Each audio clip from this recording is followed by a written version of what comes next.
मैं क्लास में एक कहानी अक्सर सुनाता हूं पंचतंत्र की, थोड़ा बदल के सुनाता हूं। पंचतंत्र आप जानते हैं, विष्णु शर्मा का एक कहानी संकलन है प्राचीन काल का। उसमें कई ऐसी कहानी है जो हमें नॉर्मल लाइफ के बारे में, सामान्य जीवन के बारे में एक लेसन देती हैं, सीख देती हैं। उसमें एक कहानी का नाम था, अगर मुझे ध्यान है, मैं स्कूल में पढ़ता था, उसका नाम था पंडित की बकरी। कहानी थोड़ी सी अलग थी, मैं उसे थोड़ा सा अलग करके आपको सुनाता हूं ताकि आज के परिवेश में उसका महत्व ज्यादा समझ में आए। कहानी ये है, मैं फिर बता रहा हूं, कहानी में बदल के सुना रहा हूं ताकि बाद में कोई हमला ना करे कि नहीं कहानी तो ये थी, बदल कैसे दी। उस कहानी में यह था कि एक पंडित जी बकरी खरीद के जा रहे हैं। 3 लोगों को लालच है कि बकरी खाएंगे हम। उनको बेवकूफ बनाने के लिए एक ने कहा कि कुत्ता कहाँ ले जा रहे हो, एक ने कहा कि आप कौन सा पशु बताया, मेरा 3 पशुओं के नाम बोले कि ये कहाँ ले जा रहे हो, वो कहाँ ले जा रहे हो। उन्हें कंफ्यूजन हो गया कि जरूर कोई बहुरूपीय जानवर है, वो छोड़ के भाग गए। मैं इस कहानी को थोड़ा सा मोल्ड करके सुनाता हूं कि एक बार एक आदमी एक छोटा सा बछड़ा खरीद के जा रहा था, सुंदर सा, और 3-4 चोरों की नजर पड़ी। उनका मन हुआ कि काश ये बछड़ा हमें मिल जाए, सस्ता मिल जाए, आधे दाम पे या उससे कम पे मिल जाए, तो क्या करें। तो उन्होंने एक साजिश की। बारी बारी वो उस व्यक्ति से रास्ते में मिले। पहले एक व्यक्ति मिला एकदम सीरियस चेहरा बना के। उसने कहा, अरे पंडित जी, बकरी कितने के ली? पंडित जी ने कहा, यार ये तो बछड़ा है, बकरी थोड़ा है।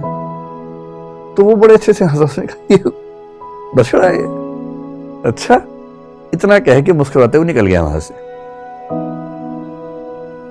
पंडित जी को लगा अजीब गधा आदमी है, फिर देखा है तो बछड़ा ही। उसका उतना ही काम था, किया और निकल गया। अब वो आगे चल रहे हैं, करीब 100-200 मीटर के बाद एक दूसरा आदमी अलग जगह से आया।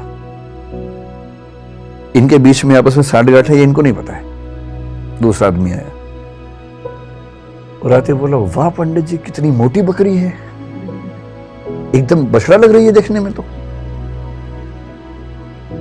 अब इसको लगा कि ये तो मामला फंस गया। ध्यान से देखा, बोला नहीं यार, मैं तो बछड़ा ही लाया हूं। बोला वही तो मैं कह रहा हूं, देखने में लग रहा है एकदम, लेकिन है मोटी बकरी। ये कह के वो भी निकल गया। फिर 1 किलोमीटर बाद तीसरा मिला और उसने कहा, पंडित जी बस ऐसी ही बकरी चाहिए मुझे भी, कहां मिलेगी ऐसी बकरी? उसने कहा, फिर पंडित ने फिर थोड़ा धमकाते हुए कहा कि यार ये बछड़ा है भाई, लेकिन अब वो दबाव कम बना रहा था, वो खुद दबाव में था। तो वो भी ठहाका मार के ऐसा बोला, बछड़ा ऐसा होता है, अच्छा, ये करके चला गया।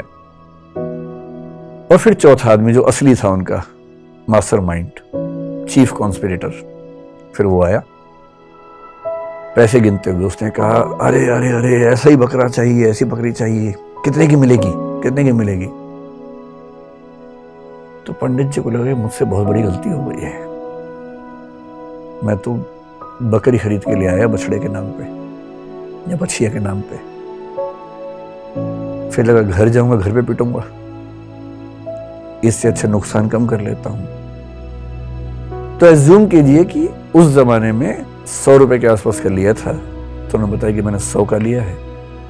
100 का, बकरी तो 20 रुपए की आ जाती है, लेकिन ये इतनी तंदुरुस्त है, अगर आप चाहें तो मैं इसके बदले आपको 40 रुपए दे सकता हूं। और पंडित जी को लगा कि यार चलो, 60 का नुकसान सही, कम से कम 80 का तो नहीं होगा। और 40 का उसको दिया और खुश होकर घर लौटे कि बच गया आज तो। अब ये जो पंचतंत्र की कहानी है, ये इसलिए है कि जब हम जीवन में निर्णय करते हैं तो हमारे पास बहुत सारे ऊट पटांग से इनपुट्स आते हैं, और यदि आप बहुत समझदार इंसान नहीं हैं तो इस बात का पूरा खतरा है कि कोई ना कोई कभी ना कभी आपको बेवकूफ बना ही देगा।